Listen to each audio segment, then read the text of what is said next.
এয়া এইটো দলত আহিছিলোঁ, এতিয়া সকলো মনোকামনা পূৰ কৰিবৰ কাৰণে শৰাই পাতি দিয়া হৈ গ'ল। এতিয়া এই 3টা ৰাউণ্ড কমপ্লিট কৰোঁ, মানে দুআষাৰ আপোনালোকৰ লগত কথা পাতোঁ। এইফালে মোৰ ভাইটি ছাতি ধৰি দিছে আৰু এইফালে বজৰংগী মহাজন।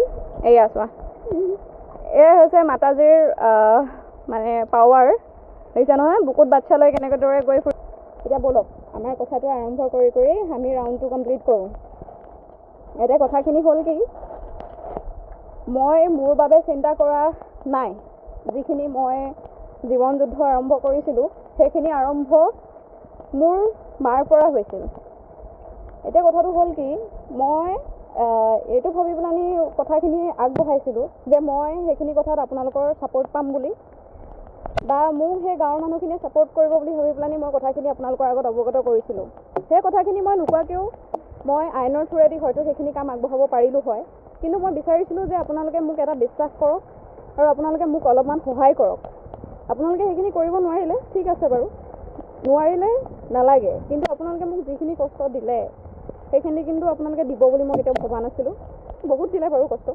এতিয়া কথাটো হ'ল কি, মই শান্তিত থাকিব বিচাৰোঁ। মই মোৰ ভাইটি আৰু মোৰ বাচ্চা দুটাকে লগত লৈ পেলাই থাকিব বিচাৰোঁ।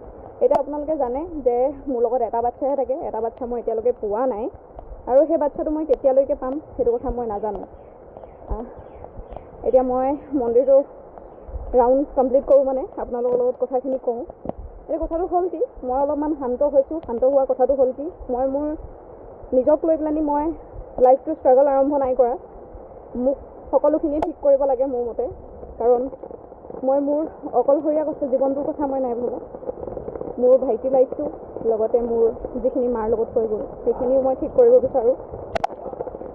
এতিয়া আপোনালোকে চাব গ'লে এটা ভালেই কৰিলে, আপোনালোকৰ ইমান ডাঙৰ ডাঙৰ নাম আছে, আপোনালোক ইমান ডাঙৰ ডাঙৰ মানুহ। মই কেতিয়াও ভবা নাছিলোঁ যে আপোনালোকে আহি পেলানি কোৰ্ট কাছাৰীত নিজে এটা চহী দিব। আৰু আপোনালোকে হয়তো চাগে পাহৰি গ'ল যে আপোনালোকে মোৰ ওপৰত যিখিনি এলিগেঞ্চ লগাইছে সেইখিনি বাৰু আপোনালোকৰ ওচৰত কিবা এভিডেঞ্চ আছেনে। আৰু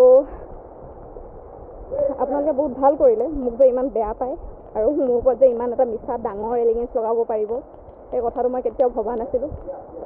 বহুত ভাল কৰিলে। মাথো এতিয়া অপেক্ষা। আগতো কৈছোঁ মই বহুতখিনি কাম আগবাঢ়িলে। যেতিয়া মই জগন্নাথ মন্দিৰ দৰ্শন কৰিছিলোঁ মই কেতিয়াও ভবা নাছিলোঁ যে ইমানখিনি হ'ব বুলি, আৰু বহুতখিনি ভালেই হ'ল চাব গ'লে। এতিয়া প্ৰত্যেকজন ভগৱানৰে আশীৰ্বাদ লৈ মাথো আপোনালোকৰ বেয়া দিনকেইটালৈ বাট চাম।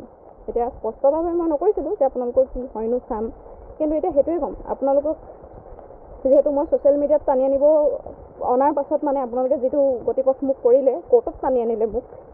এতিয়া আপোনালোক যেতিয়া কোৰ্টত আহিব তেতিয়া কিন্তু মোৰ প্ৰশ্নখিনিৰ উত্তৰ আপোনালোকে হয়তো কাগজে কলমে লিখি আনিব, কাৰণ যেতিয়া মই সেইখিনি প্ৰশ্ন কাটিম হয়তো চাগে আপোনালোকে সেই কোৰ্ট কাছাৰীত উত্তৰ দিব নোৱাৰিব, বা আপোনালোকে যিখিনিয়ে নিউজত সেইখিনি মোক কুৱেশ্যন কৰিছিল যিটো কথা একচুৱেলি একদমেই নহয়, তো আপোনালোকৰ যিটো কথা হয় সেইটো কিন্তু মই নিশ্চয় আপোনালোকক কুৱেশ্যন ৰাখিম, আৰু সেইখিনি আনচাৰ আপোনালোকৰ ওচৰত ৰেডি থাকিব বুলি আশা ৰাখিলোঁ মই।